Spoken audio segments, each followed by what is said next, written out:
Jadi, yang paling penting sekali ialah kita kena sedar diri mengenai perkara ini. Bersama saya, Zabri Talib, mendalami tentang keselamatan cyber di saluran YouTube Awas Cyber ini demi kebaikan kita semua. Dalam sesi kali ini, kita akan membincangkan bagaimana untuk mengelakkan diri kita daripada menjadi mangsa kepada penjenayah cyber. Dan untuk mencapai matlamat ini, ada 4 perkara penting yang kita perlu ketahui. Pertama sekali, kita kena tahu bagaimana untuk memastikan peralatan elektronik kita berada di dalam keadaan yang selamat.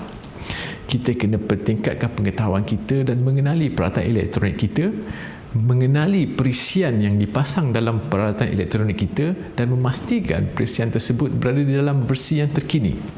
Ini kerana versi-versi yang sebelum ini telah mengandungi kelemahan, vulnerabilities, yang mana vulnerabilities ini merupakan risiko dan juga ancaman yang boleh dieksploitasi oleh penjenayah cyber untuk tujuan kejahatan. Kemudian kita pasang peralatan elektronik kita dengan perisian keselamatan internet yang berbayar, bukan percuma. Kerana apa? Kerana perisian yang berbayar akan dilengkapi dengan keselamatan yang lebih pantas, yang lebih terkini berbanding dengan perisian keselamatan yang diperolehi secara percuma. Jangan sekali-kali menggunakan perisian cetak rompak. Ini kerana perisian cetak rompak ini sebenarnya mengandungi kelemahan ataupun backdoor yang telah disediakan oleh penjenayah cyber itu sendiri sebagai umpan kepada orang ramai. Sekiranya orang ramai menggunakan perisian tersebut, maka lebih mudah untuk dia mengeksploitasi pintu belakang tersebut, backdoor, untuk dia menggunakan peralatan kita untuk tujuan kejahatan. Dan yang terakhir sekali ialah untuk menggunakan kata laluan. Lindungi peralatan elektronik kita dengan kata laluan yang kuat, yang menggunakan gabungan huruf, nombor dan juga aksara untuk menyukarkan lagi usaha penjenayah cyber untuk mengambil alih sistem komputer kita ataupun akaun kita. Yang kedua, sentiasa berwaspada ketika menggunakan rangkaian Wi-Fi awam. Rangkaian Wi-Fi yang kita tidak kenali, yang kita tidak percaya. Jangan sekali-kali menggunakan rangkaian Wi-Fi tersebut untuk sebarang transaksi kewangan, untuk mengakses akaun kerja ataupun akses akaun peribadi seperti akaun media sosial tanpa penggunaan VPN, penggunaan Virtual Private Network.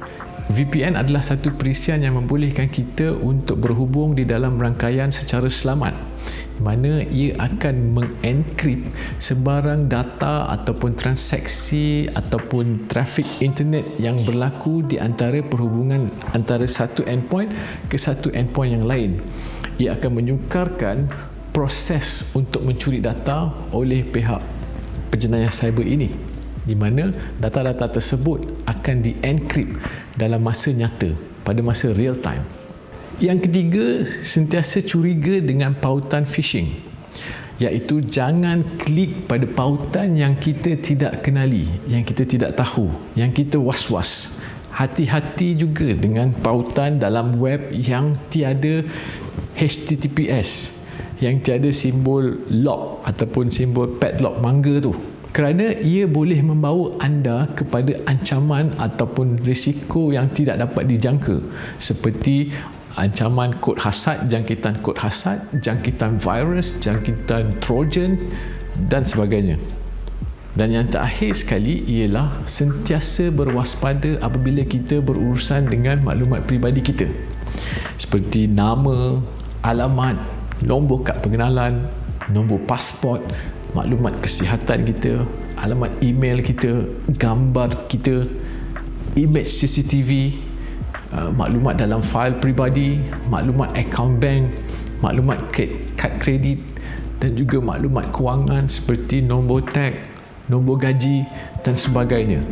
Ini kerana maklumat-maklumat ini merupakan maklumat yang sensitif dan boleh digunakan untuk tujuan social engineering di kemudian hari.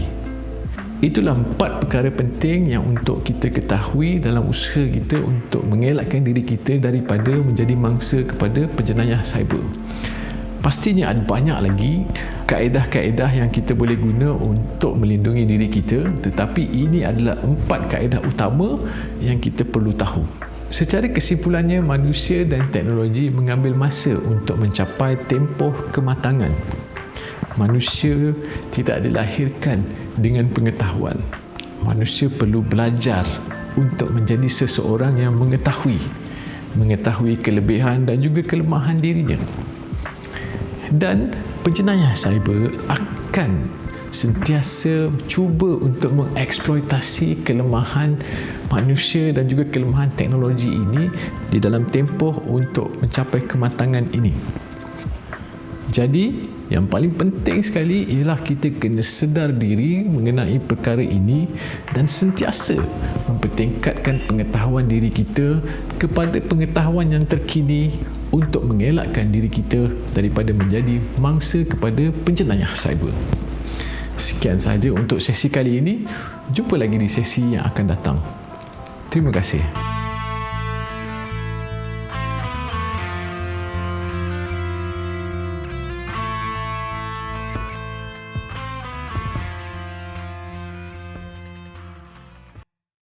Merdeka!